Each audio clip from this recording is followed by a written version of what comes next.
Boa tarde, pessoal. Tudo bem com vocês? Então vamos falar sobre limites.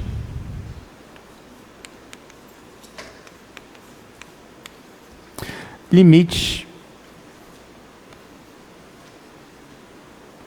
de função.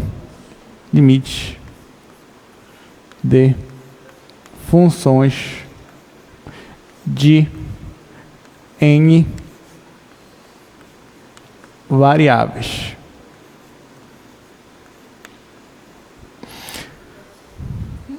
Tá. Nesse caso aqui, talvez para facilitar o entendimento, eu quero primeiro lembrar com vocês como era no cálculo 1, a ideia, o conceito de limite. Então, lá no cálculo 1, você tinha uma função, onde essa função f, ela tinha um domínio na reta e o contradomínio era os reais. Então, você tinha, por exemplo, no domínio dela um intervalo, posso chamar de intervalo i. Esse intervalo i é um subconjunto dos reais, cujo contradomínio são os reais. Só que para esse tipo de função do cálculo 1, ela dependia apenas de uma variável. Então, f só dependia de x, por exemplo. Então, você tinha aqui, para cada x, nesse intervalo aqui i, você tinha um f de x. Se eu pedisse para vocês, nessa época aqui, faça um esboço do domínio da minha função, nesse caso. Aí o que você ia reparar? Você ia reparar que o domínio dessa função é um subconjunto da reta. Então, na hora que você fosse desenhar esse domínio, você faria a reta e encaixava ali o seu intervalo. Aí depende do intervalo. Então, por exemplo, nesse caso aqui, você tinha aqui a reta e você tinha um intervalo. Sei lá, o intervalo poderia começar aqui e terminar aqui. Então, isso aqui era o meu intervalo. Claro que esse intervalo aqui, ele levava a função a um gráfico. A função, a partir desse intervalo aqui, a imagem dele me dava um gráfico. O gráfico de uma função desse tipo aqui é um gráfico bidimensional. Então, essa função f, ela levava esses valores aqui desse intervalo em um número real. E você tinha, então, um gráfico que poderia ser assim. Digamos que começa aqui o intervalo, termina aqui. Então, gente, o que uma função faz? Ela pega um elemento aqui do domínio e leva ao elemento do contradomínio. Nesse caso de uma função real, o gráfico dela vai ser algo bidimensional, vai ser algo assim. Então, isso é só a ideia de função, nada demais. Aí, quando você começa a aprender ou a relembrar essa ideia de função, aí o professor começa a falar com vocês sobre limite. Quando a gente está falando de limite, a gente está falando de aproximações, né, muitas vezes. Ou seja, eu escolho um ponto aqui no meu domínio, vamos dizer então que eu vou escolher, sei lá, esse ponto aqui. Esse ponto aqui. Esse aqui eu vou chamar de um ponto A.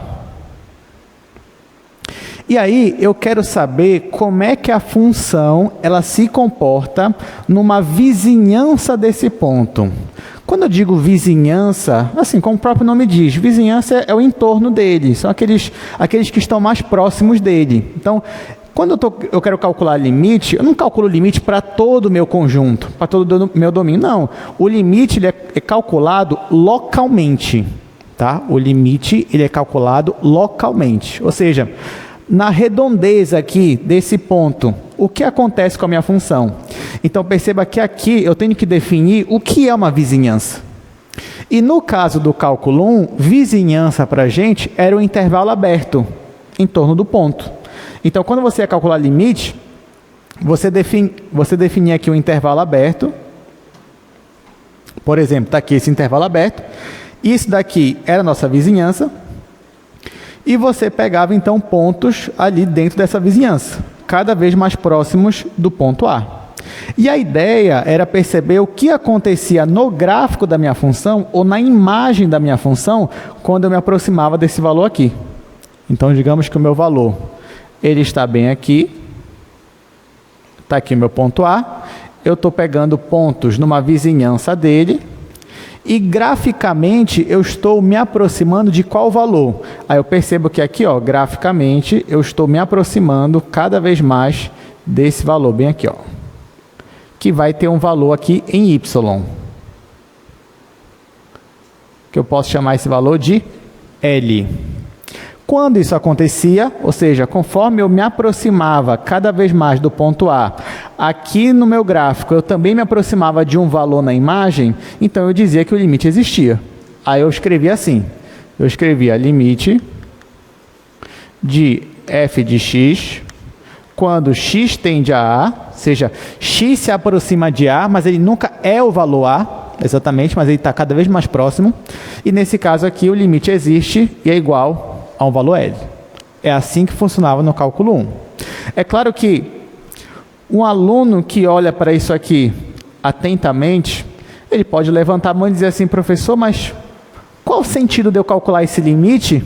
Eu não podia simplesmente pegar o ponto A e jogar na minha função, já que ele faz parte do domínio da minha função, eu não podia jogar e pronto? Sim, se você tiver uma função contínua, que você aprende depois, e aquele ponto faz parte do domínio, a função é contínua, você simplesmente joga no valor da função, de fato. Só que a ideia de limite, ela vai muito além disso. E uma coisa muito interessante é que você não precisa calcular limite em um ponto que esteja no domínio. Ou seja, não é obrigatório que o ponto que você esteja calculando o limite esteja no domínio da sua função. Aí que as coisas ficam mais interessantes. Então quer dizer que eu posso calcular um limite em um ponto que não faz parte do meu domínio? Resposta é sim. Aí que tem graça. Aí que é legal, aí que você começa a se divertir com o limite. Então, por exemplo, pode ser que esse ponto A aqui, ele nem faça parte do domínio, por algum motivo, seja uma restrição na função, algo assim. Mas mesmo assim, ó, isso não me impede de calcular o limite desse ponto. Então, o que eu preciso mesmo para calcular o limite no ponto? Eu preciso que o ponto esteja no domínio? Não. O que eu preciso é que esse ponto aqui, ele seja um ponto de acumulação. Como assim? Eu só preciso que na vizinhança desse ponto se acumulem pontos que façam parte do domínio, mesmo que esse ponto em si não faça. Então, por exemplo, por que eu sei que esse ponto aqui é um ponto de acumulação?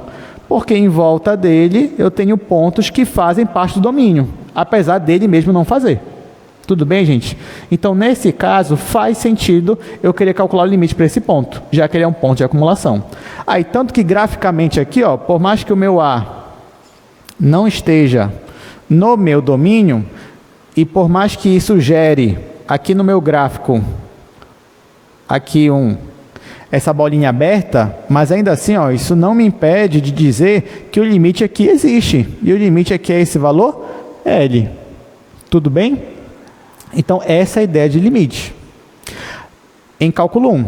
Em cálculo 2, o que vai mudar? Bom, a ideia é a mesma.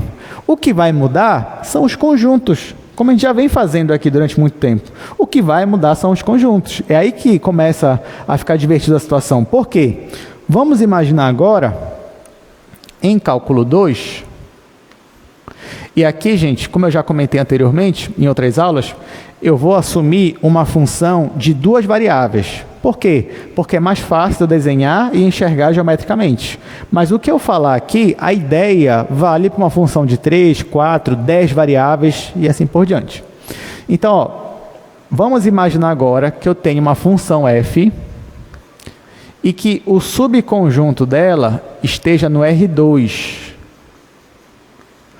O domínio dela, o contradomínio dela, continua nos reais. Nesse caso aqui, como eu tenho um subconjunto do R2, significa que essa função ela depende de duas variáveis. Variáveis que eu posso chamar de x e y. Então, essa função, ela pega cada par ordenado, cada ponto no plano cartesiano e leva a um valor na imagem, a um número real. É isso que ela faz. Se eu pedisse para você, se eu te desse assim, a minha função xy, ela tem essa cara aqui. Aí eu te pedisse, desenhe para mim o gráfico. Olha, melhor, o gráfico ainda não. Desenha para mim o domínio da minha função. Se faça um esboço do domínio. Você ia desenhar esse domínio em qual espaço? Você ia desenhar no R2. Você desenhar no plano cartesiano, tá? Porque o domínio aqui é um subconjunto do R2. Então aqui, ó, posso dizer, por exemplo, que este subconjunto aqui eu estou dando um exemplo geral, mas bora dizer que seria algo assim, ó, por exemplo. Tá? Então esse daqui é o meu conjunto A.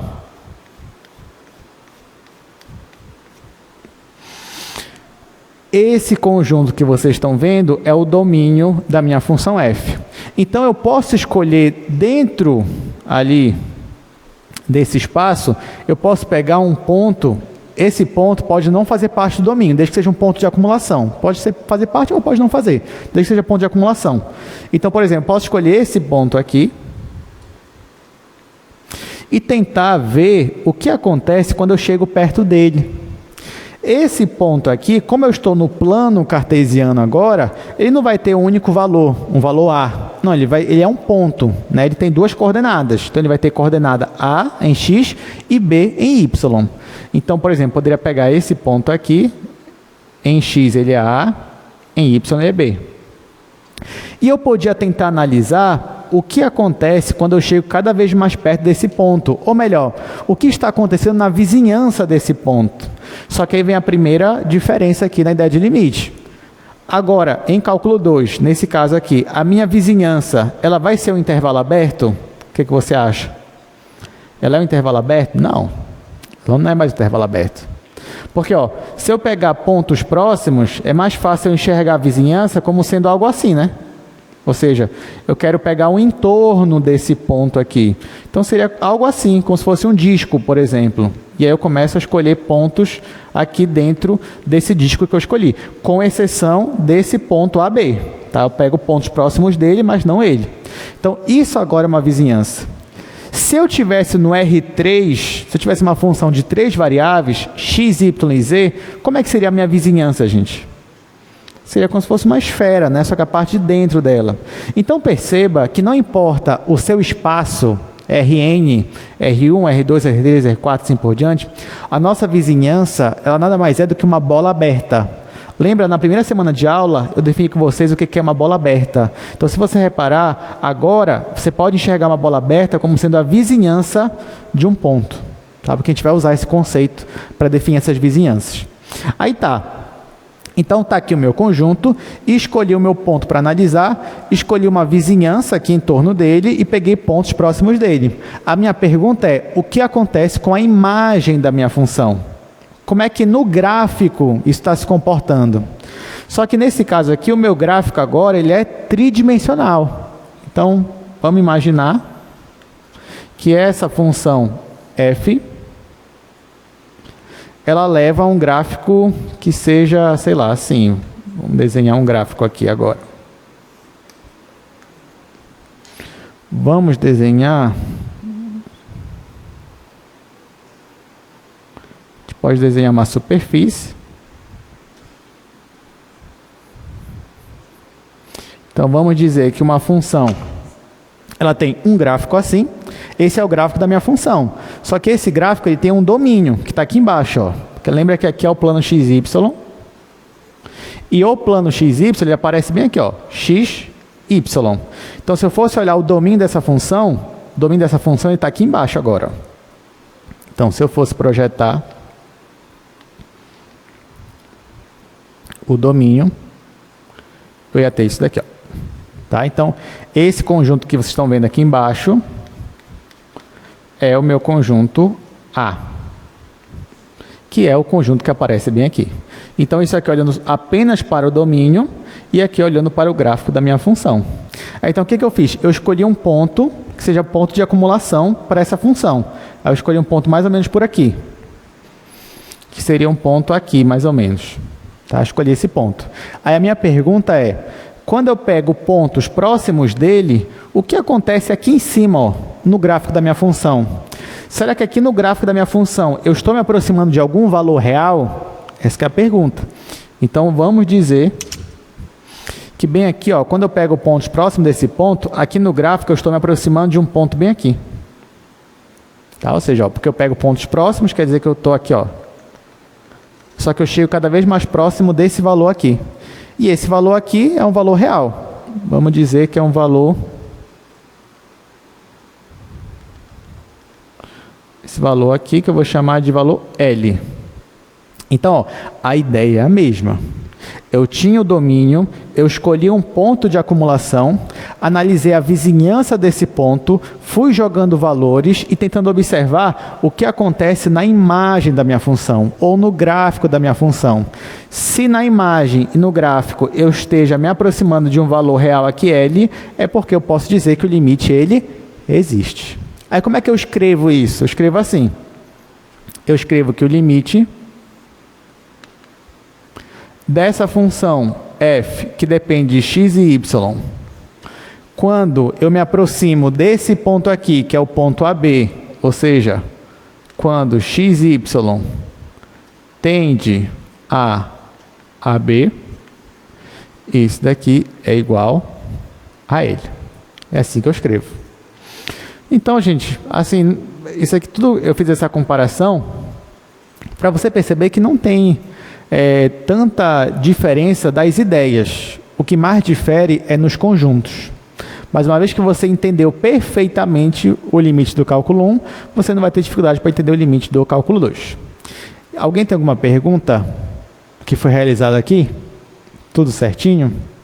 Tá, aí alguém vai dizer assim, professor, já entendi, mas por favor me dê logo aquilo que eu mais espero, que é a definição por épsilons e deltas, que é uma definição mais formal, e não simplesmente mostrando imagens para vocês. Então sim, nós temos uma definição formal.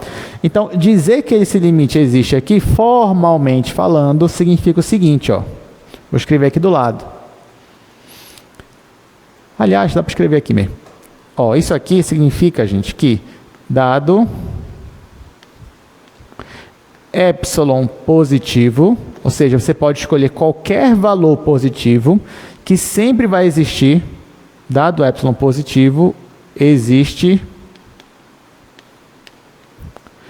um delta positivo, tais que, vou abreviar aqui, tá? Tais que, quando você se aproxima desse ponto aqui, ou seja, quando a diferença, a distância para esse ponto aqui é muito pequena, então a distância aqui na imagem também é muito pequena. Como é que eu escrevo isso? Porque olha só, agora, aqui em cálculo 1, se eu queria falar da distância para esse ponto A, eu escrevi assim, ó, eu escrevia módulo de x menos A.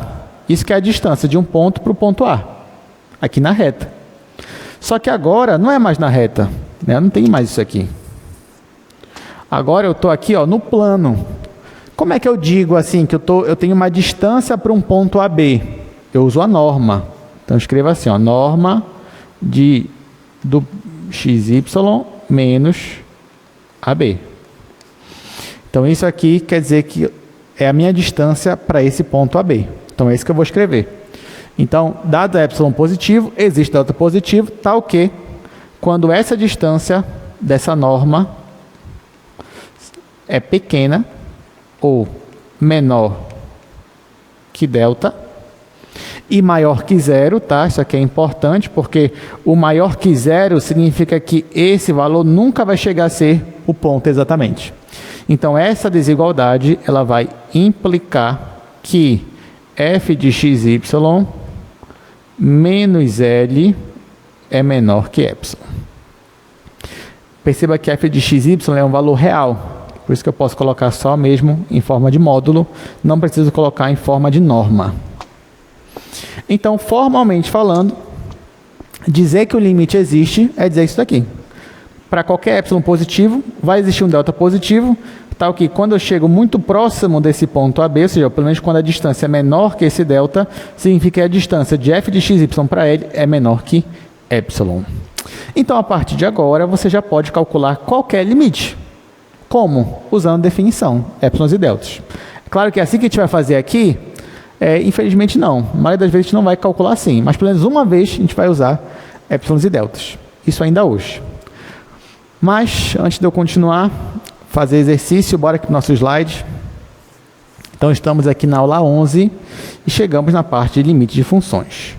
Então, primeiro algumas definições e propriedades. Então, olha só, primeiro eu defini com vocês o que seria a vizinhança.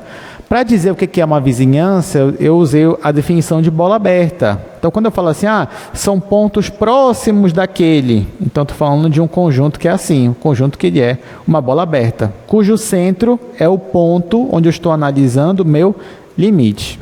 Então, isso aqui é uma bola aberta, isso aqui a gente já tinha visto a definição. E agora, quando eu for estudar limite, eu vou estudar para pontos de acumulação. O que é um ponto de acumulação? Ele acontece se toda bola aberta, tendo ele como centro, contém algum ponto do meu conjunto que não seja ele mesmo. Em outras palavras, se eu fizer uma interseção do meu conjunto com a bola aberta de centro P, tirando o próprio P, isso aqui vai ser diferente do conjunto vazio. Claro que isso aqui para a gente pode ser só vários símbolos, a gente pode até não entender muito, assim quando você lê pela primeira vez. Mas se você parar um pouquinho e ler com calma isso daqui, você vai perceber que isso aqui faz todo sentido. Isso é uma maneira formal de dizer aquilo que eu já comentei com vocês, tá bom? Ou seja, resume o que eu falei em uma única linha, essa parte aqui do ponto de acumulação. Bom, então, tendo isso em mente, a gente consegue definir o que é o limite. Então, dizemos que o limite de f de x, aqui eu estou colocando x e a, mas não se engane, tá? O x, ele tem n coordenadas, e o a também tem n coordenadas.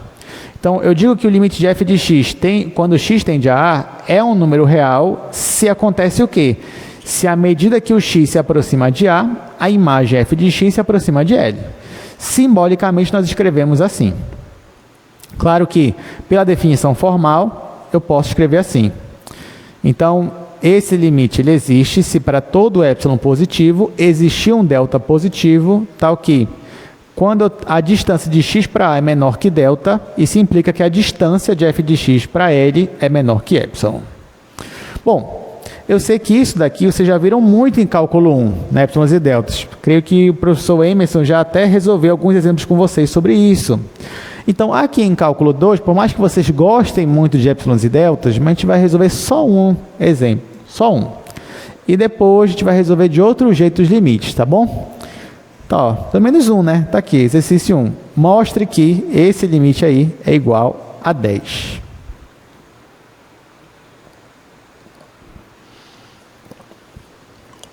Então, vamos ver como é que vai ficar esse limite.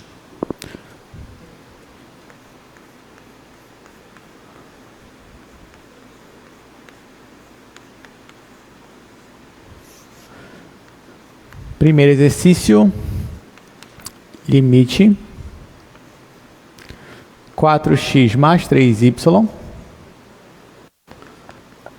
quando x e y tende ao ponto 1, 2, isso aqui é igual a 10. Pelo menos aqui, ele já até me diz qual tem que ser o valor do limite. Melhor do que se ele falar só isso aqui, resolva esse limite pela definição. Aí seria mais difícil, que a gente já tem que pensar o que é. Aqui ele já até me disse o resultado. Então, o que eu tenho que provar? Para eu provar o limite pela definição, eu tenho que provar essa desigualdade aqui, gente. Essa daqui. Onde aqui eu tenho alguns elementos importantes. Por exemplo, eu tenho o ponto AB, que é o ponto onde eu quero analisar o limite. Quem é o ponto AB aqui, nesse exemplo? É o ponto 1 e 2. Então, AB é o ponto 1 e 2. Então, quando eu tenho a norma de xy menos o ponto 1 e 2 menor que um delta, isso implica que o módulo de f de xy, quem é f de xy nesse exemplo aí? É 4x mais 3y. Então, 4x mais 3y menos L, quem é L aí? 10, tem que ser menor que um epsilon. Tudo bem? Então, eu sei quem é esse ponto, eu sei quem é a minha função e eu sei quem é meu limite. Então, agora eu vou tentar provar que essa implicação aqui existe para essa situação. Aí, para isso, eu vou primeiro mostrar alguns resultados que, a priori, parece que não faz tanto sentido para a gente. Depois eu vou unir os resultados e conseguir provar pela definição. Então, vamos lá. Primeira coisa que eu queria que vocês observassem era o seguinte. Note que,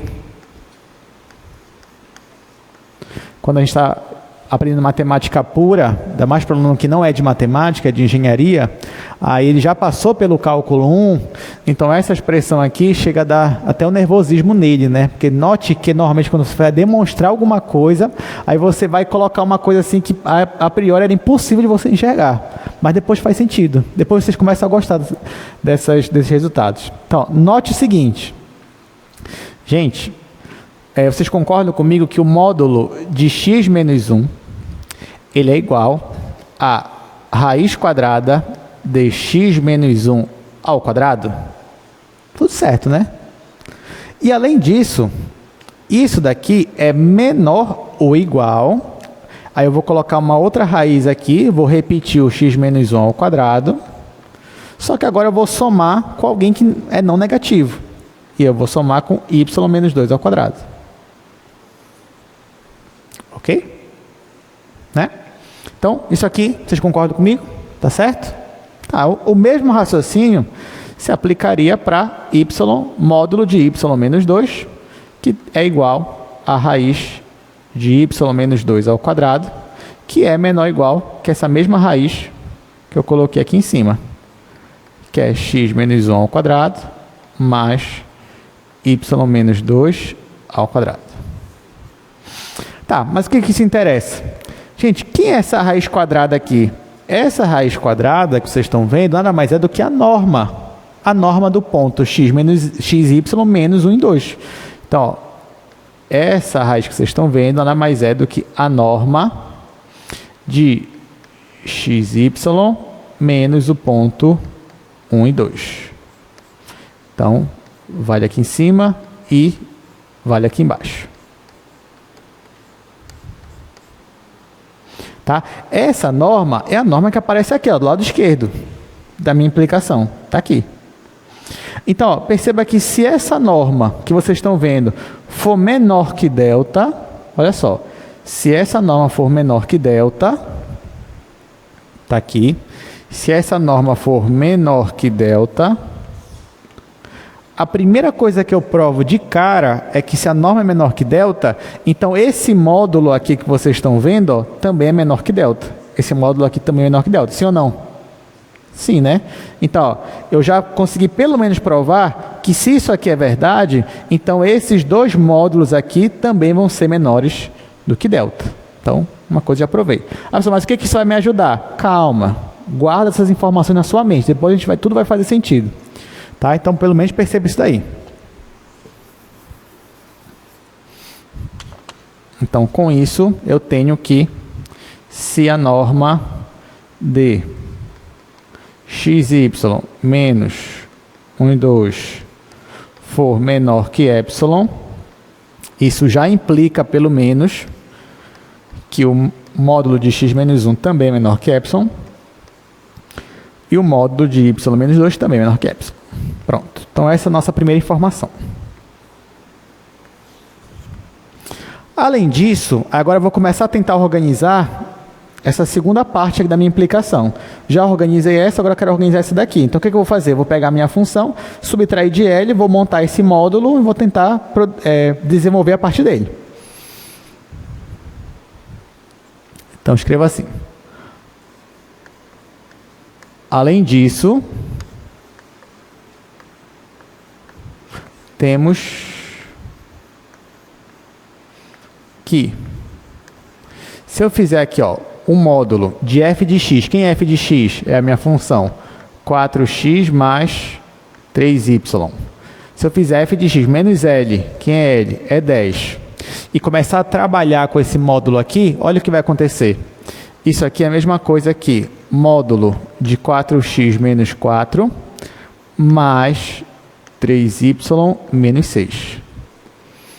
Não fiz nada demais, só esse menos 10 aqui apareceu como menos 4 e menos 6. Só isso. Aí aqui, ó, eu posso olhar isso daqui como se fosse uma coisa só, um A, e isso aqui como se fosse uma coisa só, um B. Existe uma propriedade, uma desigualdade triangular, que diz que o módulo de A mais B é menor ou igual que o módulo de A mais módulo de B. Vou usar essa propriedade. Então, isso aqui vai ficar menor ou igual que o módulo desse, ou seja, módulo de 4x menos 4, mais módulo desse, 3y menos 6. Bom, o que dá para fazer aqui ainda? Né? Dá para fazer, ó, esse aqui eu posso colocar o 4 em evidência e aqui eu posso colocar o 3 em evidência. Aí vai ficar assim. Isso aqui é igual a 4 vezes módulo de x menos 1 mais 3 vezes módulo de y menos 2. Tá? E é isso. Então, até agora eu tenho este resultado aqui e até agora eu tenho este resultado aqui. Então, eu sei que esse módulo, no final, ele é menor ou igual que 4 vezes o módulo de x menos 1 mais 3 vezes o módulo de y menos 2. Até agora, o que está conectando esses dois resultados? Os módulos, né? X menos 1 e y menos 2 aparece aqui e aparece bem aqui. Então, agora eu já sei o que eu vou fazer. Eu já sei qual tem que ser o valor de delta dado um epsilon qualquer positivo. E vai ser o seguinte, ó. Logo, dado epsilon positivo, escolhemos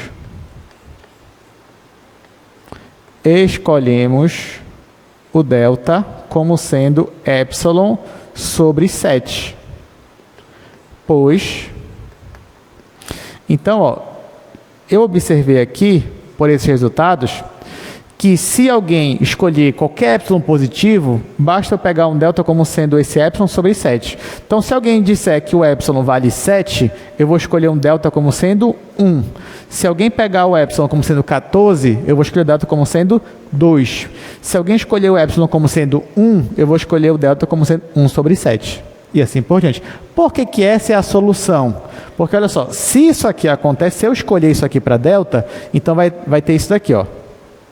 Então, eu vou ter que, se a norma de xy menos o ponto 1, 2 for menor que delta, isso vai implicar que o módulo de 4x mais 3y menos 10, que eu já sei que é menor ou igual que isso daqui, 4x menos 1 mais 3y menos 2. E eu já sei também que se essa norma for menor que delta, então esses dois aqui também são menores do que delta. O que significa, então, bem aqui, ó, que esse aqui vai ser menor que delta e esse daqui também vai ser menor que delta. Vou utilizar essa propriedade e vai ficar, então, aqui menor que 4 delta mais 3 delta. Claro que isso daqui vai dar 4 delta mais 3 delta, gente. Isso aqui vai dar 7 delta. Só que quem é 7 delta? É o epsilon. Tá? Porque o delta é epsilon sobre 7. Então, no final, eu vou ter isso aqui como sendo epsilon. O que eu provei, afinal? Eu provei que se essa norma aqui é menor que epsilon, menor que delta, isso implica que esse módulo aqui é menor que epsilon. Se a norma é menor que delta, o módulo é menor que epsilon. E aí eu provei, por A mais B, para a definição de epsilons e deltas, que esse limite existe e é igual a 10. Aí eu pergunto, você entendeu alguma coisa? Você vai dizer, professor, não entendi nada. Você diz que tem um monte de símbolos, desigualdades, tudo mais. Tudo bem, gente. Por quê? Porque, assim, matemática, essas demonstrações, elas não vão, assim, a não ser, claro, que você tenha uma genialidade, né, inata, e eu não duvido que algumas pessoas possam ter aqui, mas para as pessoas normais, inclusive como eu também, olhar para uma coisa dessa logo de cara é difícil de entender. Então, o que a gente tem que fazer? Com o tempo, claro, se você também se interessar pelo mundo das demonstrações da matemática pura, e isso não vai lhe fazer nenhum mal, pelo contrário, isso vai lhe fazer muito bem na sua formação, você começar a estudar isso daqui cada vez mais, você vai perceber que uma hora isso aqui vai fazer todo sentido para você. E você vai começar a gostar disso daí.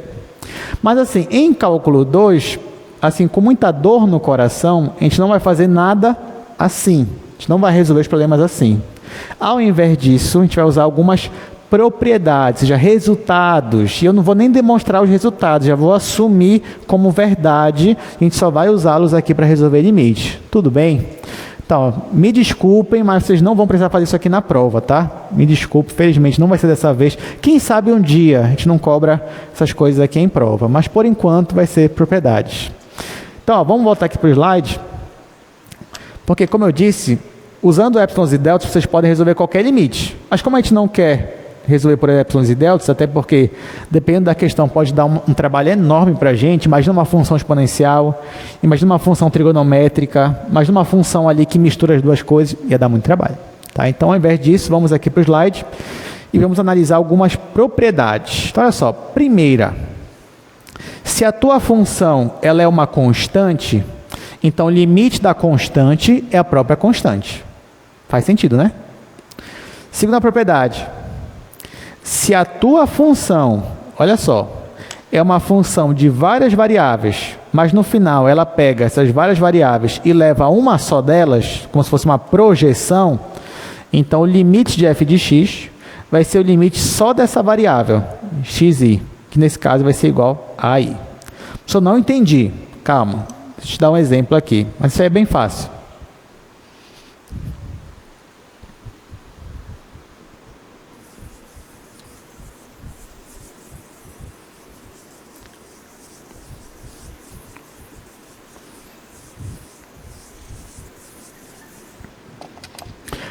Olha só,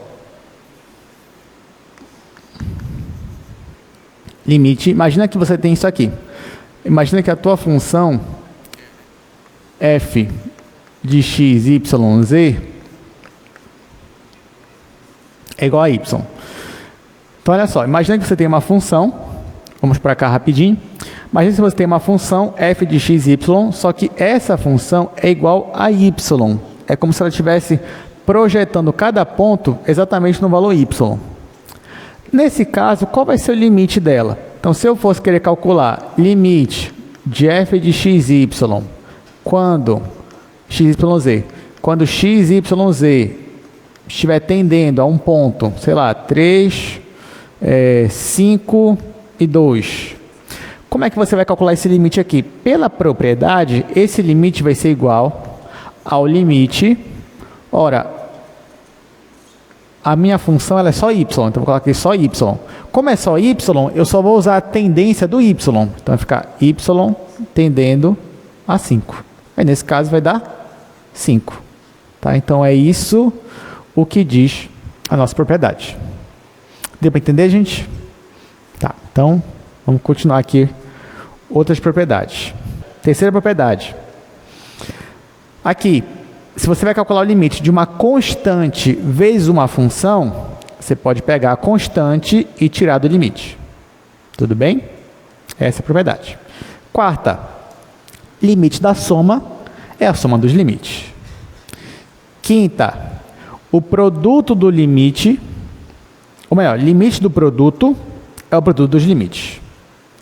Sexta, o limite do quociente é o quociente dos limites, desde que o limite do denominador seja diferente de zero. Porque se ele for igual a zero, você não pode usar essa propriedade. Aí vai ter que usar outra. Sétima, limite da composta. Se você tem limite de uma função f composta com g, isso aqui é igual a f, aí aqui dentro do argumento limite da g. Assim, a grosso modo, é como se você pudesse, ao invés de calcular o limite de tudo isso daqui, você calcula o limite só do argumento, aqui dentro. Claro, isso é válido desde que, primeiro, o limite daqui de dentro exista, seja igual a um valor L, e a função f, ela seja uma função contínua em L. Aí, se isso acontecer, você pode usar essa propriedade. Gente, agora preste atenção no que eu vou falar. A próxima propriedade, a 8 e a 9, são as mais importantes. Então, se você quiser, escreva no seu caderno aí agora, ou na sua mente, ou no seu celular, enfim, escreva assim, olha, a propriedade 8 e 9 são as mais importantes. O professor está me falando isso. É muito provável que eu vou precisar delas na hora da prova, tá? Muito provável. Então, por favor, não digam que eu não avisei. Então, vamos lá. Propriedade 8. Teorema do confronto, também conhecido como teorema do sanduíche, lá do cálculo 1. O que diz o teorema do confronto? Se você tem uma função g, que ela está limitada entre duas funções. G é limitada pela função f e pela função h. Isso para toda uma vizinhança. Todo x numa vizinhança. E o limite de f e o limite de h existem e é igual a L. Nesse caso, então, você pode afirmar que o limite da G também existe e é igual a L. Vocês lembram desse resultado? Vocês usaram ali cálculo 1, né? Beleza. O próximo resultado, propriedade, é uma consequência desse teorema do confronto. E diz o seguinte, tá aqui, ó. Olha só, não, esse daqui, por favor, anote aí. Mais que importante. O que ele diz? Se você tem o limite de um produto de duas funções, onde uma dessas funções é limitada e a outra sozinha tem o limite indo para zero. Então, nesse caso, esse limite aqui também existe e é igual a zero. Deu para entender, gente? Se você tem o limite de duas funções, tem duas funções se multiplicando. Se você fosse calcular o limite só de uma delas e ele dá zero, e a outra é limitada, então você já pode afirmar que o limite existe, é igual a zero. Pode perguntar. Perfeito. Se for uma função seno, por exemplo, né? Se você tiver uma função assim, vamos colocar bem aqui, limite, sei lá, de x vezes seno, olha só, 1 sobre, colocar assim logo. Olha isso aqui, gente. Aí isso aqui você pode se assustar logo de cara. E agora, o que eu faço? Mas se você perceber, eu tenho uma função x e eu tenho uma função seno. A função seno é limitada? É. Ela está entre o quê? Menos 1 e 1. Aí tá. Agora, olhando só para a função x, se tu fosse calcular assim, limite de x, quando x e y tende a 0, 0, isso aqui ia dar quanto, gente? 0. Então, tu tem uma função que sozinha vai para 0 e tu tem uma função limitada. Então, pela propriedade, você pode afirmar que esse limite existe e é 0. É assim que funciona. Diga. Poderia usar, tá? Você poderia, para calcular esse limite, você poderia usar coordenadas polares. Só que aqui em cálculo 2, no caso, no nosso curso, a gente não vai usar esse método de calcular limite por coordenadas polares. Não tem na nossa ementa, mas existe sim, e é usado em alguns cursos, tá? Nós não vamos aprender, mas não quer dizer que você não possa usar na prova. Tá? Não vou barrar ninguém de usar algo que é válido. Agora, que você não pode usar algo que não é válido matematicamente. E eu vou comentar daqui a pouco sobre um que não é válido matematicamente. Muito bem, diga.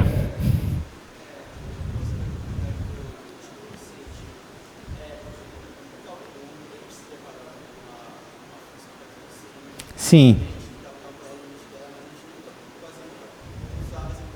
É verdade. Porque assim, quando você, a pergunta do Caio foi a seguinte, professor, em cálculo 1, por mais que já tivesse aquela propriedade do limite do quociente, mas a gente quase nunca usava. Realmente, quase nunca usava. Por que vocês quase nunca usavam? Porque assim, quando dava para usar, Caio, é porque era uma questão sem graça. Essa que é a verdade. E quando não dava para usar, era uma questão divertida. Por isso que vocês não usavam muito. Por exemplo, essa daqui, ó. Vamos para o cálculo 1. Cálculo 1.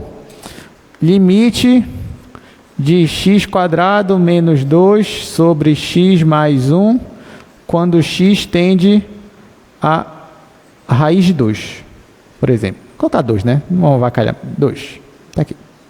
Você pode usar aqui o limite do quociente nesse caso? O que vocês acham? Dá para usar o limite do quociente, jogar o limite em cima e jogar o limite embaixo, nesse caso aqui? Sim ou não? Dá, né? Dá para usar, não dá? Aí, se eu usar, vai ficar o quê? Vai ficar, no caso, usando o limite, vai ficar 2² menos 2 sobre 2 mais 1. Tá? Aí aqui no final vai dar 2/3. Teve graça essa questão? Não teve graça. Agora, por exemplo, se eu colocasse assim, aqui embaixo, vamos colocar agora aqui, ó. Aqui, menos 2. Agora ficou melhor. Aqui, dá para usar a regra do quociente, aquele limite do quociente? Não dá para usar. Essa questão não tem muito mais graça do que a primeira? Tem. Entendeu? Então é por isso. Porque quando dava para usar, porque provavelmente é uma questão sem graça. Estou falando que todas, né? Tem uma criatividade envolvida, mas é mais por conta disso. Aqui vai ser quase a mesma coisa. As questões mais legais vai ser quando não dá para usar o limite do quociente. Mas a gente vai entrar um pouco mais a fundo nisso daqui a pouco também. Tudo bem. Então, vamos resolver agora algumas questões usando as propriedades que nós aprendemos aqui agora. Então, eu trouxe aqui algumas, a gente vai resolver. Assim, as primeiras eu vou dando uma atenção maior, depois vocês vão ver que a gente vai fazendo assim mais rápido, porque vocês já entenderam o raciocínio. Então, esse daí é a questão 2, item A. Aí eu tenho limite de 2x mais 5y quando xy tende a 3, 2. Eu vou colocar aqui embaixo logo o item B.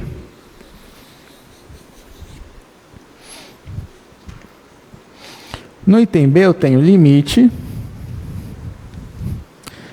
3x² vezes y sobre x mais y. Isso quando xy está tendendo a menos 1 e 2. Vamos fazer, gente. Ó, nesse caso aqui, eu poderia resolver o item A usando épsilons e deltas, porque é uma questão parecida com aquela que a gente fez, a primeira. Mas a gente não vai fazer, a gente vai usar as propriedades. Então, você vai aplicando as propriedades. Por exemplo, aqui você tem uma soma. Então, você sabe, limite da soma é a soma dos limites. Então, vai ficar limite de 2x quando xy tende a esse ponto, mais limite de 5y quando xy tende a 3, 2. Pronto, aí agora você já separou em dois limites. Só que para cada limite desse tem uma constante vezes uma função. O que dá para fazer? Outra propriedade. Pega a constante, tira do limite. Aqui é a mesma coisa. Aí usando essa outra propriedade, vai ficar igual a 2 vezes o limite de x mais 5 vezes o limite de y. Aí olha só, aqui não aparece só o x, então não tem aquela propriedade que diz que quando aparece só o x, tu só usa a tendência do x? Então vai ficar aqui, ó, x tendendo a 3. E aqui vai ficar y tendendo a 2. Então só aqui eu usei 3 propriedades. Usei a propriedade do limite da soma, aqui da constante e aquela lá que diz que quando eu só tenho uma variável, eu só uso aqui para ela, x tendendo a 3, y tendendo a 2. E agora, aquela propriedade também diz que nesse caso aqui, esse limite é igual a 3, esse limite aqui vai ser igual a 2. Então, resposta, 2 vezes 3, 6, 5 vezes 2, 10, 6 mais 10, 16. Pronto, calculamos muito mais rápido usando propriedades, basicamente uma linha só. Agora aqui, item B, eu tenho quociente. Eu posso usar que o limite do quociente é o quociente dos limites nesse caso aqui, sim ou não? Posso, porque aqui embaixo não vai dar zero. Então vai ficar igual ao limite do de cima. Perceba que tem um 3 aqui, eu já vou tirar o 3, tá? Já que dá uma constante. Limite x² vezes y dividido, aí aqui vai ficar o limite de x, colocar assim, x mais y, depois a gente usa outras propriedades. Aqui tendência de menos 1 a 2, aqui xy tendendo a menos 1 a 2. Pronto, então já usei quociente, limite do quociente e o quociente dos limites. Aqui em cima eu já até tirei a constante, coloquei para cá, que é outra propriedade. Aí agora aqui eu tenho um produto, ó. Eu tenho x² é x vezes x. Então tenho x vezes y. Aí eu vou usar que o limite do produto é o produto dos limites. Então vai ficar assim, igual a 3, limite de x vezes limite de x vezes limite de y. Dividido. Aí aqui vai ficar limite de x mais limite de y. Aí, ó, perceba que em cada um desses limites eu tenho só uma variável. Então aqui vai ficar x tendendo a menos 1, x tendendo a menos 1, y tendendo a 2, aqui x tendendo a menos 1, aqui y tendendo a 2. Agora é só substituir aqui, ó. X igual a menos 1, 2, menos 1 e 2. Aqui vai ficar, então, 3 vezes menos 1 vezes menos 1 vezes 2, dividido por menos 1 mais 2. Fazendo essa conta, aqui vai dar 1 positivo, aqui vai dar 6, aqui vai dar 1. Então, resultado é 6. Muito melhor. Imagina fazer isso daqui por épsilons e deltas, né, com um quociente desse. Ia ser mais difícil. Ia ser mais divertido, mas ia ser mais difícil. Então, aqui a gente conseguiu fazer bem mais rápido. Vamos para a terceira questão, item C.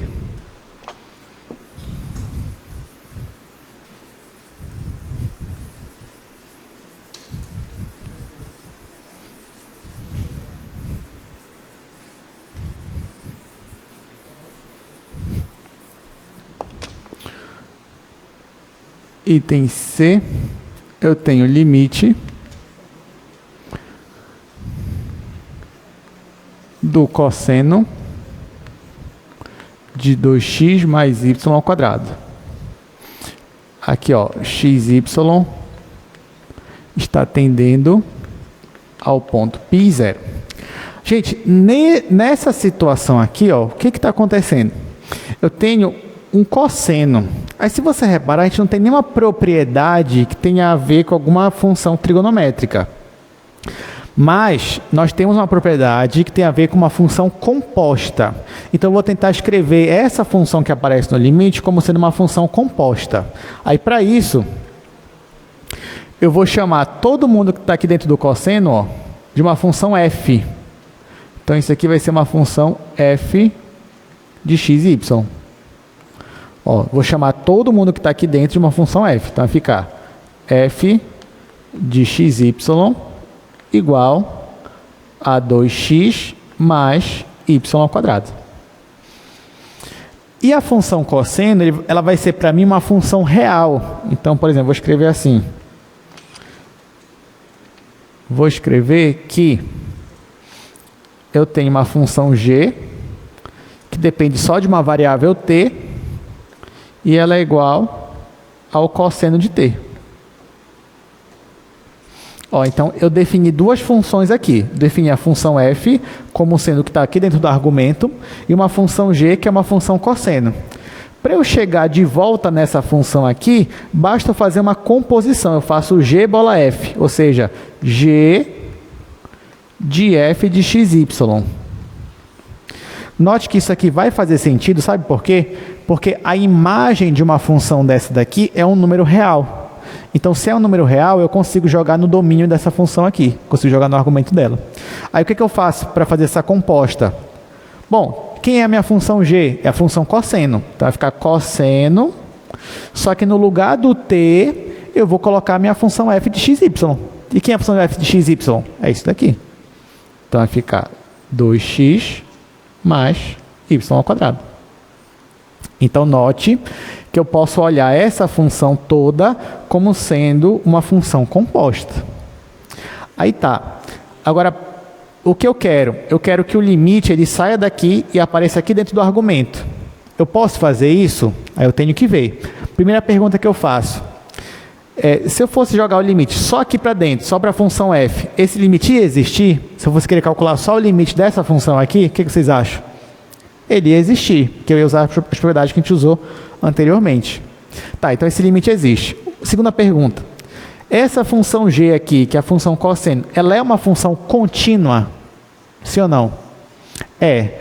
A função cosseno ela é contínua para qualquer número real. Ela sempre é contínua. Então, ela aqui é contínua. Então, se ela é contínua para qualquer valor real, e o limite só dessa função existiria, seria um valor real, então eu posso usar a propriedade da função composta. E aí, nesse caso, isso aqui vai ficar cosseno do limite, note que o limite aparece aqui dentro agora, do limite de qual função? Essa daí, 2x mais y ao quadrado. Aí agora ficou muito mais fácil, porque eu vou usar aquelas propriedades que eu já estava usando. Aqui vai ficar cosseno de... Aí eu já vou tirar a constante, vai ficar 2 limite de x mais limite de y vezes limite de y. Ficou assim. Aí aqui vai ficar x tendendo a π, y tendendo a 0. Todo mundo entendeu o que eu fiz aqui? Claro que eu fiz mais rápido do que eu estava fazendo antes, porque subentende-se que você já, a gente já pegou como chega aqui. Então, ó, isso aqui vai dar tudo 0. Isso aqui vai ficar 2π. Então, cosseno de 2π, que é igual a 0 não, né? 1. Pronto. Alguma pergunta até aqui? Pode falar, Caio.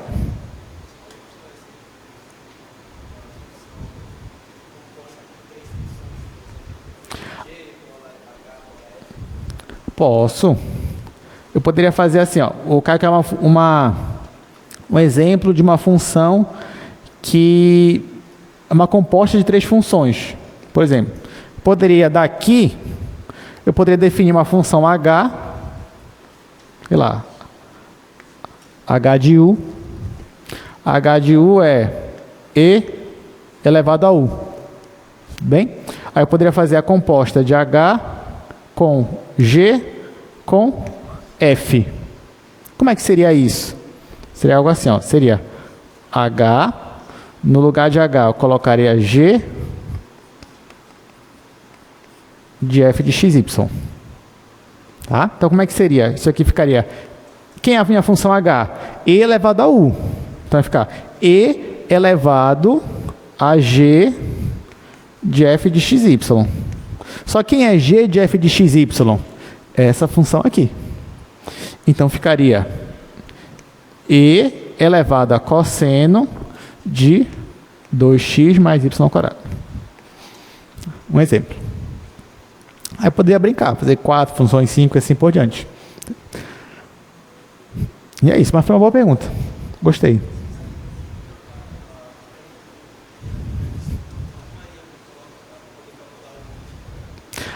Como é que eu arrumaria para calcular o limite dela?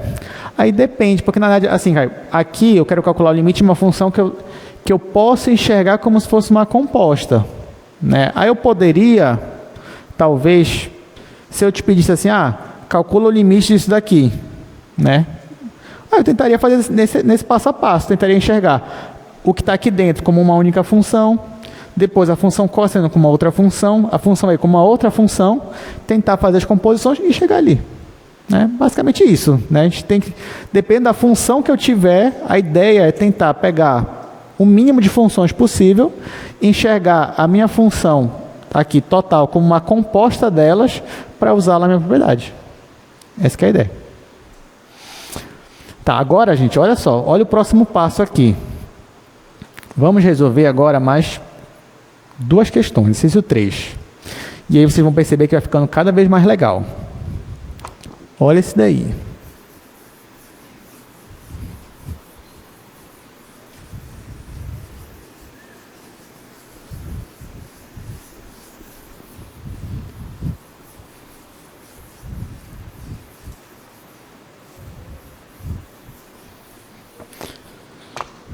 Então, estamos na terceira questão. Letra A. Eu tenho limite de x² menos y² dividido por x menos y. E aqui vai ficar xy tendendo a 5. Pronto. Olha só, aqui vamos discutir um pouco essa questão. Primeira coisa, você tem um quociente.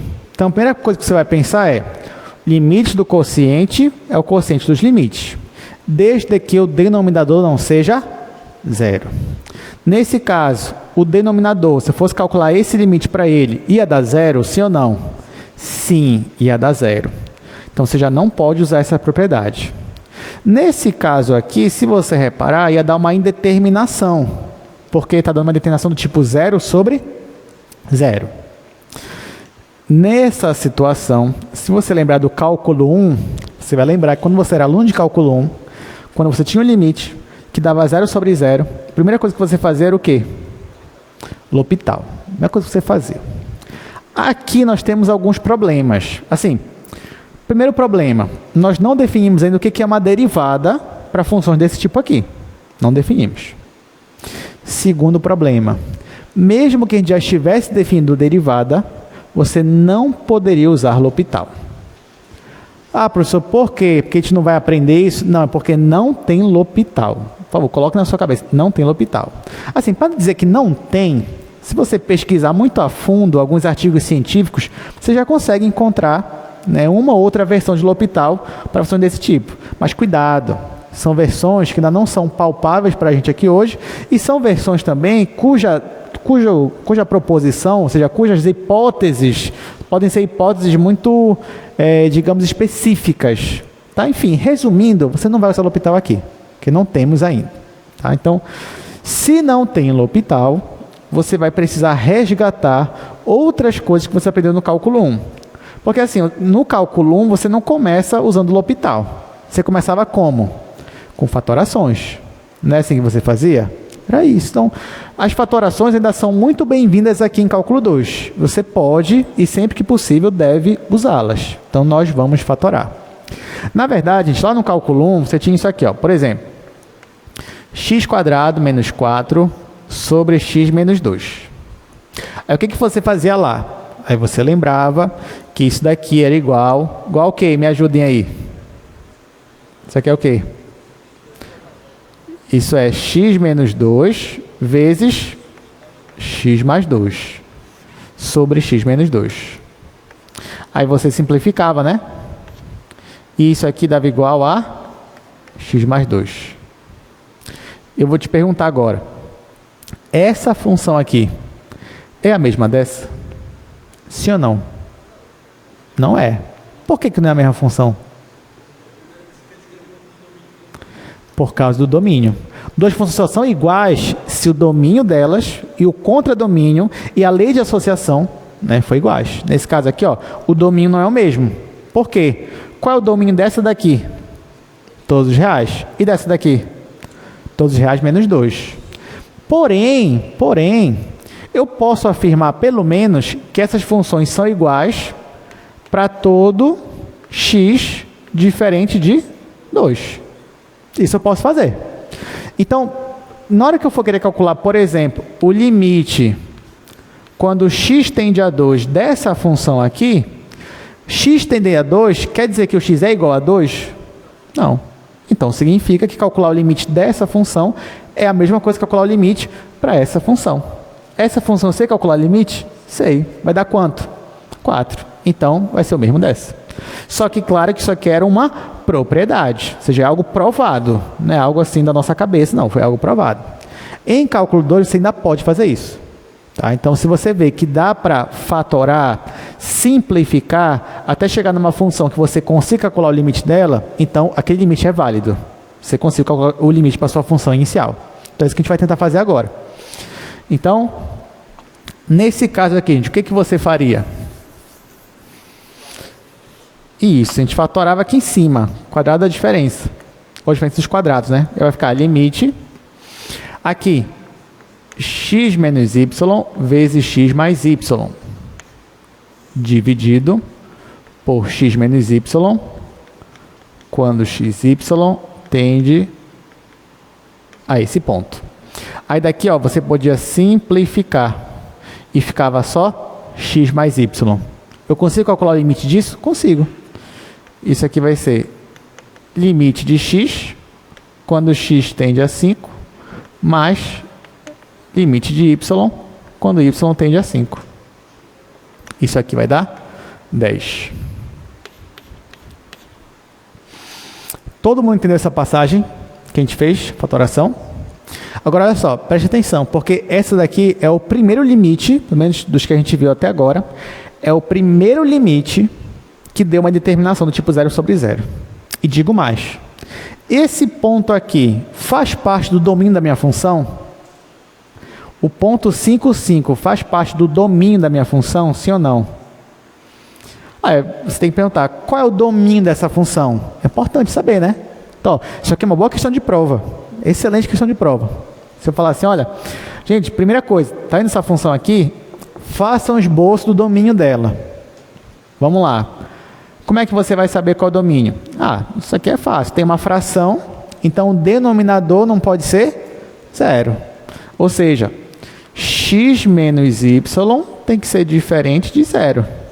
O que significa também que y tem que ser diferente de x.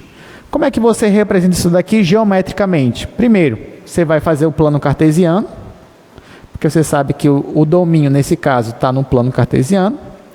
Eu sempre falo para vocês, trabalhe primeiro com a igualdade. Se isso aqui fosse uma igualdade, seria que tipo de função?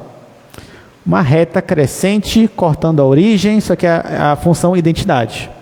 Então seria algo mais ou menos assim. Só que o domínio da minha função são todos os pontos menos os pontos dessa reta. Ou seja, essa reta não faz parte do meu domínio. Então vou deixar ela assim, ó. Mas todos os outros pontos do plano fazem parte. Então todos menos a reta. Essa reta aqui. Aí esse ponto aqui, 5, 5, ele está nessa reta. Então se você reparar, o ponto 5, 5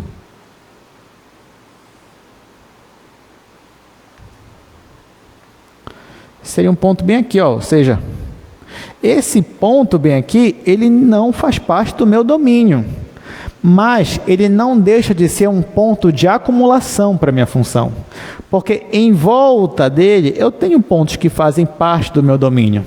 Então, por isso que eu posso simplificar isso daqui sem medo nenhum, porque eu nunca estou pegando pontos nessa reta aqui, porque ela não faz parte do meu domínio, mas estou pegando pontos próximos dela e próximos desse ponto aqui, cada vez mais próximos dele. E nesse caso o limite ele existe e é igual a 10. Interessante, né? Vamos para o segundo exemplo agora, dessa parte aí, letra B.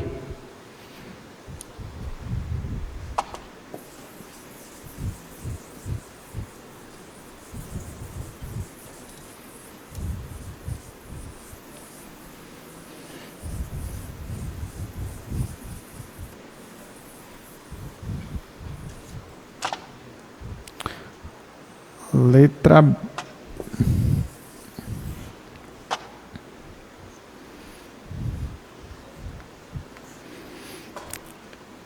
Limite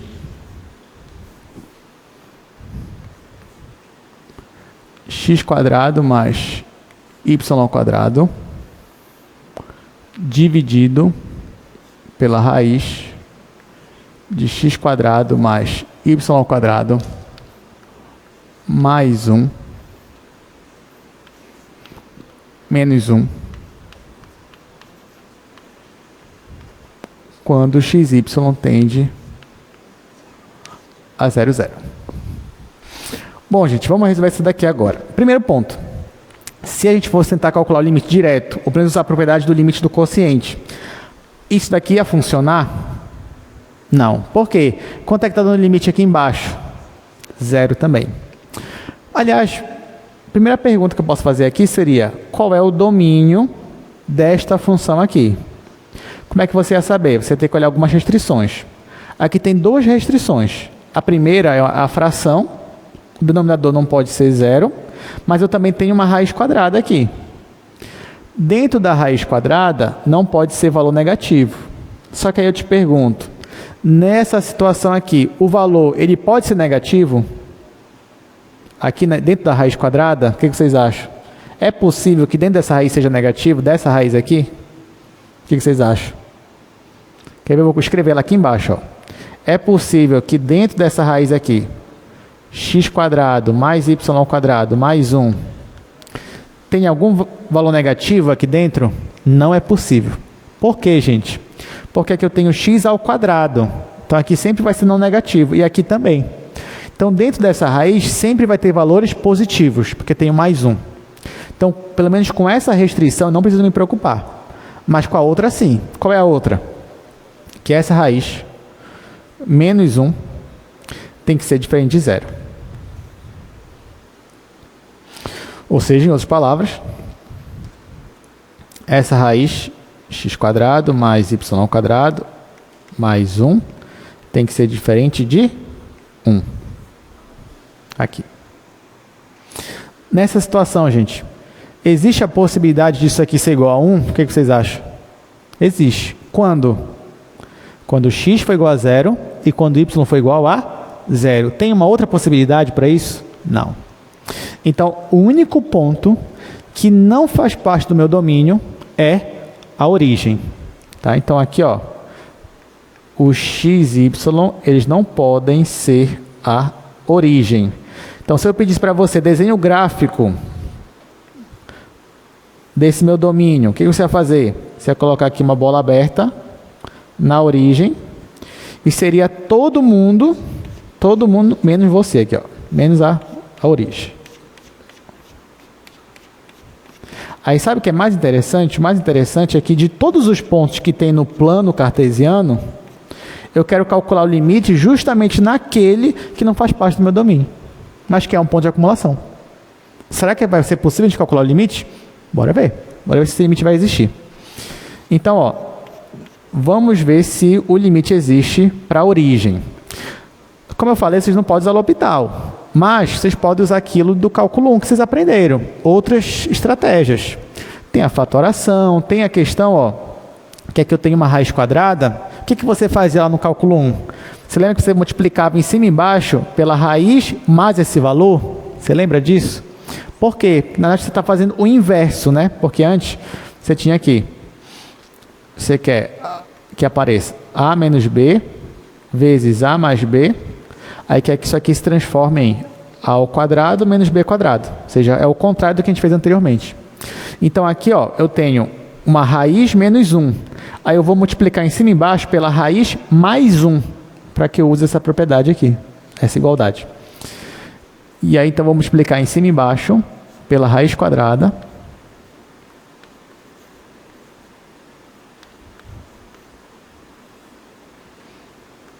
Mais 1 dividido pela raiz quadrada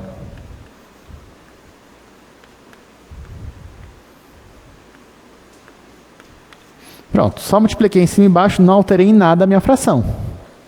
Com isso, aqui vai ficar limite, ó, em cima não vou mudar nada, vou deixar do jeito que está. Então vai ficar x ao quadrado mais y ao quadrado vezes essa raiz.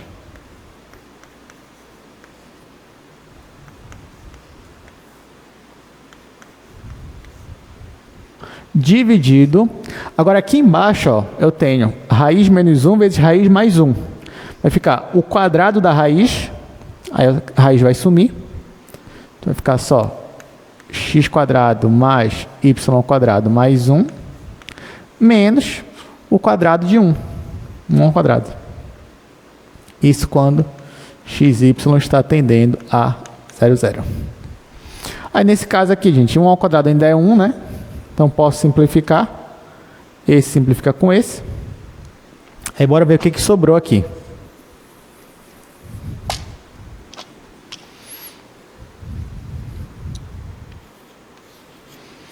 Aí, aqui vai ser igual ao limite de x quadrado mais y ao quadrado vezes a raiz quadrada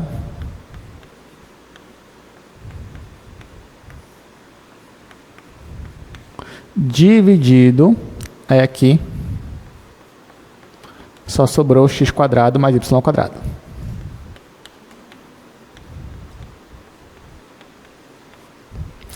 E agora, o que eu posso fazer? Posso simplificar, né? Posso simplificar este com este. E vai sobrar só a raiz quadrada mais 1. Então, ó, agora que sobrou só isso daqui, eu consigo calcular o limite? Consigo, usando as propriedades. Vai ficar o limite da soma, a soma dos limites. No final, gente, vai ficar isso daqui, ó, usando as propriedades. Vai ficar a raiz do limite entendendo a origem. Aqui vai ser x quadrado mais y ao quadrado mais 1. Mais 1. Por que ficou assim? Porque só restou esses dois aqui. Limite da soma é a soma dos limites. Então vai ficar o limite da raiz mais o limite de uma constante. Limite da constante é ela mesma. Limite da raiz eu posso olhar como uma função composta. E aí o limite vai aparecer dentro da raiz agora. Aí eu consigo aplicar limite da soma, limite do produto, tudo aquilo que vocês já sabem. Aí no final aqui vai ficar 0, 0 e 1.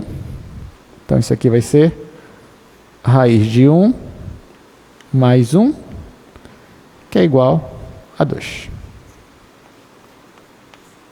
Pronto. Gostaram dessa questão? Muito boa, né? Bora ver o gráfico dela, bora ver o que está acontecendo, principalmente perto da origem, a gente vai entender um pouco mais graficamente. Então, olha só. Você pode aqui no GeoGebra. Aqui no GeoGebra, eu vou colocar a minha função, que é f de xy igual. Aí a função é x ao quadrado mais y ao quadrado. Embaixo é raiz quadrada de x ao quadrado mais y ao quadrado mais 1 fora da raiz menos 1. Está aqui. Ó, é claro que aqui o GeoGebra ele não está mostrando claramente que esse ponto aqui, que é a origem, não faz parte do meu domínio. Perceba que ele preenche um ponto, mas na verdade bem aqui era para ter uma bolinha vazia, digamos assim, né, já que a origem não faz parte do meu domínio. Então, ó, quando eu chego próximo da origem, aqui no meu domínio, na imagem, eu estou chegando próximo de qual valor que aparece aqui? É o 2. Então, limite para esta função, quando x e y tende a 0, 0, é igual a 2. Note que se eu tentar calcular aqui, ó, f de 0, 0, ó, olha o que vai aparecer, não definido, né? Porque 0, 0 vai dar denominador 0 aqui. Né? Mas mesmo assim, isso não impede de eu calcular o limite, nesse caso o limite é igual a 2. Gente, vamos agora para as duas últimas questões. Quarta questão, A e B. Essa questão é uma das mais importantes, tá bom? Por quê? Vocês já vão entender por quê. Mas olha só. Eu preciso que vocês cheguem no dia da prova sabendo resolver, no mínimo, essas duas questões. A gente já vai lá para o quadro.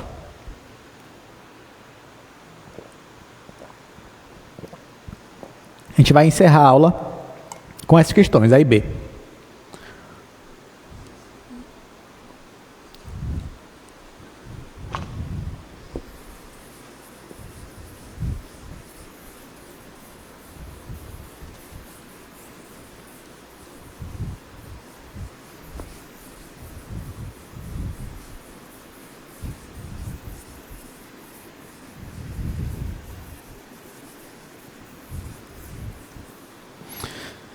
Então, quarta questão, letra A, eu tenho limite de x vezes y ao quadrado dividido para x quadrado mais y ao quadrado, xy tendendo a 0, 0. Nesta questão, se você for tentar usar limite do quociente, vai funcionar? Não, porque o limite no denominador está dando 0. Aí a gente tem que trabalhar com o que nós temos até aqui, né? Ó, tentei usar aquela propriedade, não consegui. O que eu vou tentar fazer agora? Fatorar. Nesse caso, tem como eu fatorar, gente? Não, não tem. Não tem. Se fosse menos aqui, não dá para fatorar, mas também não ia me ajudar. Então, eu tenho uma indeterminação do tipo 0 sobre 0. Eu não consigo fatorar. Eu não consigo racionalizar. Essa daí que a gente fez anteriormente, não tem. O que eu vou fazer agora? E agora, vou desistir da questão? Não. Aí sabe o que você vai lembrar? Você vai lembrar assim, tem uma propriedade que o professor falou que era a mais importante de todas. E até agora eu não usei ela. Então, será que essa é a oportunidade dela brilhar? E agora que eu vou usá-la, vamos tentar usar. Só que aquela última propriedade, depois do teorema do confronto, para você usar essa propriedade, você precisa de duas funções se multiplicando. A priori, eu só tenho uma função aqui. mas eu posso enxergá-la como se fossem duas funções se multiplicando. Então, olha só, vou escrever essa função assim, gente. Isso aqui é a mesma coisa que o limite quando xy tende a 0, 0, de x vezes y² dividido por x² mais y². É a mesma função, só que eu estou escrevendo como sendo x vezes essa daqui. Por quê? Porque eu quero olhar essa função como sendo duas funções se multiplicando. Agora que eu estou olhando assim, se eu conseguir provar que o limite de uma delas vai para 0 e a outra é limitada, eu uso aquela propriedade e consigo afirmar que esse limite aqui também é 0. Mas para isso, ó, uma delas tem que ir para 0 e a outra tem que ser limitada. Por exemplo, essa daqui, ela vai para 0, se eu jogar o limite logo nessa daqui? Não, porque vai dar 0 sobre 0. Não é o que eu quero. Quero que o limite seja 0. Não quero uma indeterminação, quero que seja 0. Essa daqui sozinha, o limite dela vai para 0? Vai. Essa daqui vai.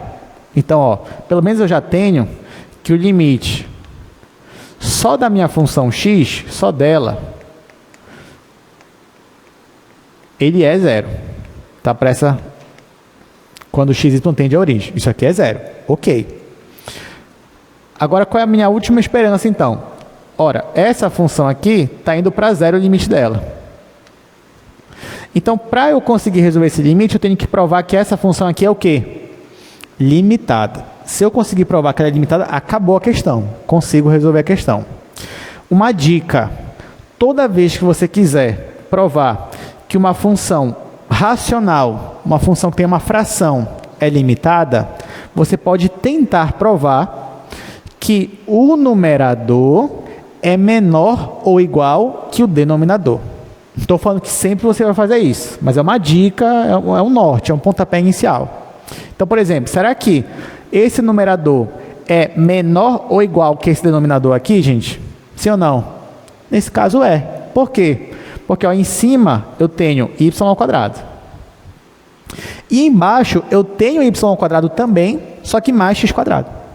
Então eu tenho mais um elemento não negativo. Então vai ficar menor ou igual que x² mais y². Pergunta: se aqui fosse x² e aqui x², eu poderia afirmar isso daqui? O que vocês acham? Não, não poderia. Porque quocientes diferentes, ó, por exemplo, se aqui eu colocasse x², sabe o que acontece quando eu chego muito próximo do zero, por exemplo? Esse daqui vai ficando com um número menor mais rápido do que esse. Então, por exemplo, entre valores entre 0 e 1, quem prevalece é o menor expoente. Para valores maiores que 1, quem prevalece é o maior expoente. Mas entre 0 e 1, quem prevalece é o menor expoente. Então, nesse caso, eu poderia pegar valores próximos de 0, onde isso aqui seria maior do que isso daqui. Então, cuidado, cuidado. Tá? Certifique-se de que eu estou no mesmo expoente. Então, está aqui, x², aqui x². Tá? Cuidado. Aqui eu vou falar de alguns erros comuns para você não cometer de novo. Então, eu tenho isso daqui. Além disso, ó, y² também é maior ou igual que 0. Por que eu fiz questão que o meu numerador estivesse aqui limitado pelo meu denominador?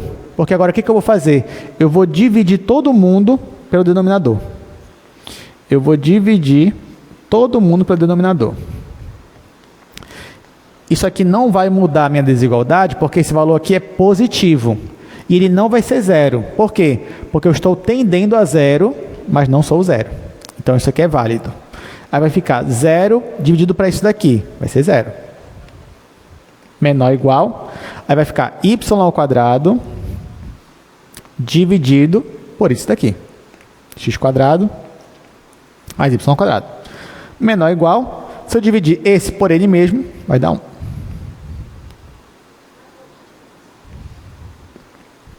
Está aqui. Então, essa função que aparece aqui é a mesma dessa, gente. E eu acabei de provar que ela é limitada entre 0 e 1. Então, acabei de provar aqui, ó, que ela é limitada. Lembrando, essa limitação ela só vale se você conseguir provar que a sua função está entre duas constantes. Se não for constante, não vale para usar essa propriedade. Por exemplo, professor, eu fiz o cálculo na prova, mas no final ficou assim, ó, y² sobre x² mais, sei lá, y³ maior ou igual que, sei lá, menos x² menor ou igual que y³. Tem alguma constante aqui? Né? Ou melhor, vamos falar assim, perceba que aqui tem só constante? Não, tem variáveis também. Então não é válido. Se fosse assim, ó, por exemplo, menos 1 e aqui. É válido? Não ainda. Para ser limitado mesmo, tem que estar entre duas constantes e apenas constantes. Isso aqui é só um exemplo. Isso aqui nem é verdade, essas desigualdades que eu estou colocando aqui. Temos uma pergunta? Diga, Caio.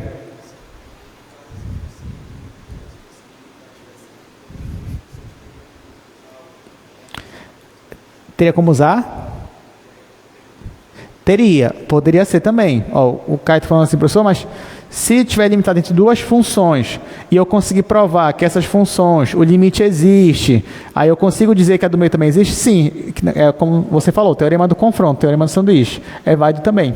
Só que como eu estou usando aquela outra propriedade, que é consequência dele, aí eu estou tentando provar que ela é limitada mesmo. Mas sim, essa questão eu também poderia resolver ela usando o teorema do confronto também. Tá bom? Tá, então, ó, provei que ela é limitada. Então, tá aqui, limitada.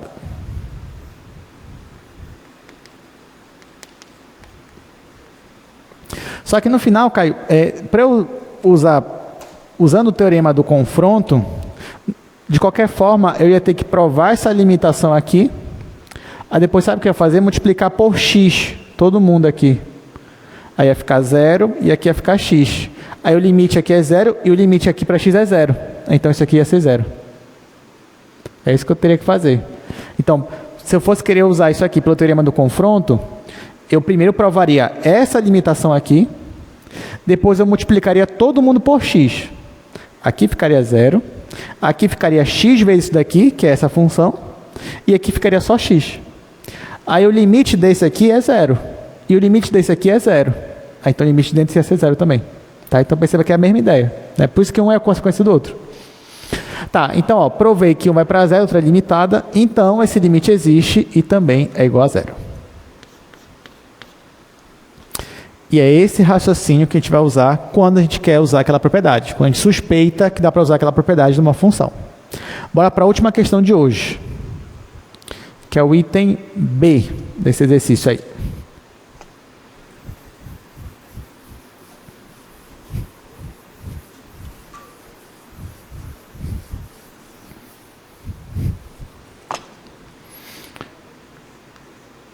Item B, eu vou ter limite de xy sobre raiz de x² mais y²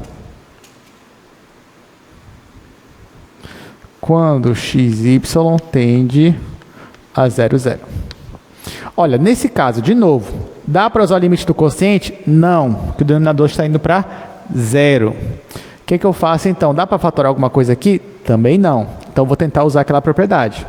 Então, eu vou escrever essa função como sendo limite de x sobre a raiz quadrada vezes y. Isso quando xy tende a 0, 0. Então, ó, de novo, eu coloquei essa função como sendo produto de duas funções. Essa daqui vai para 0, só a função y? Vai, né? Ela sozinha vai para 0. Então, eu tenho isso, ó. Eu tenho que o limite só da função y é 0. Agora, falta provar, então, que essa daqui é limitada. E, gente, na hora da prova, detalhe, não adianta você chegar numa questão dessa daqui, aí você só dizer para mim, isso aqui vai para 0, isso aqui é limitado, então é 0. Se você só afirmou, não provou que é limitada, não vale. Você tem que provar os dois. Tem que calcular o limite indo para 0 e tem que definir, mas tem que provar que isso aqui é limitado. Tá bom? Só falar não adianta.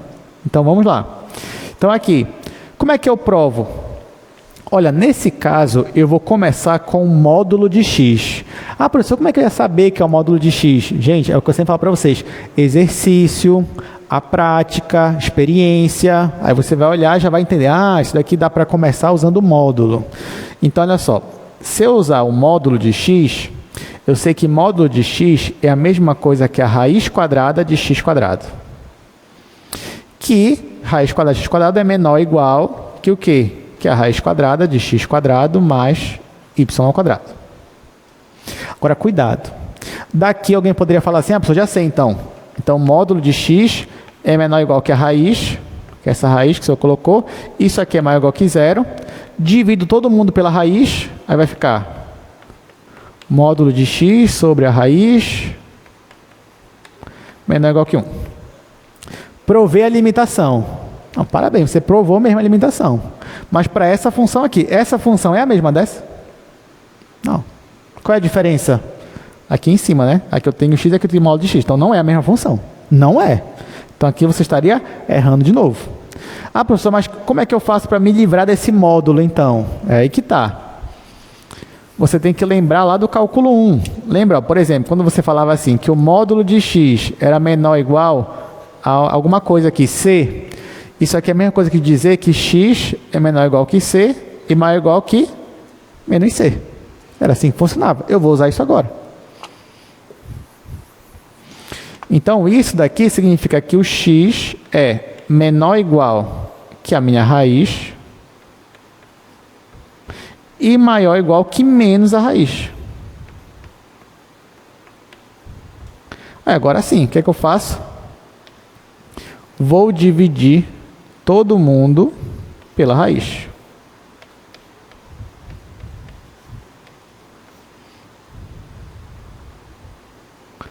Quando eu faço essa divisão, aqui vai dar menos 1. Perceba que isso aqui eu estou dividindo por um número positivo, tá? Então não vai alterar a minha desigualdade. Aqui vai ficar menos 1, menor ou igual que x sobre a raiz quadrada, menor ou igual que 1. Agora, eu consegui provar que ela é limitada? É a mesma função que está aqui? É. Então, agora sim, provei que ela é limitada. Então, agora sim, eu posso dizer, né, já que ela é limitada, foi provada aqui embaixo, então posso dizer que a resposta aqui é 0. Aí, gente, para encerrar, bora só ver o gráfico dessas funções, dessas duas que a gente acabou de calcular o limite, só para a gente ver o que está acontecendo. Ó, vou aproveitar esse que já estava aqui. Aí eu só vou colocar primeiro x vezes y ao quadrado. E aqui embaixo é x quadrado mais y ao quadrado. Olha, então essa é a nossa função.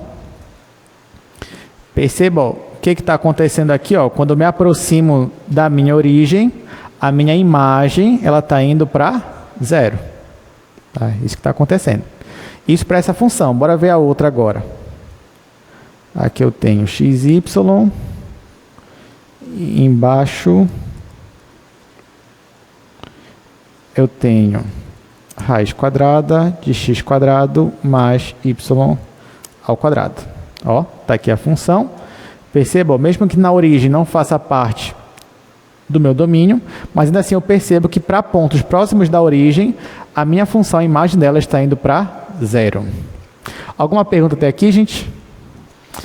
Então é isso. Então na quarta-feira a gente vai falar sobre funções contínuas e perceba que hoje, toda vez que a gente calculou o limite, ele sempre existia. Na quarta-feira a gente vai ver limites que não existem e como provar esses limites, que é uma aula muito importante também. Então, por favor, conto com a presença de vocês. Até quarta-feira.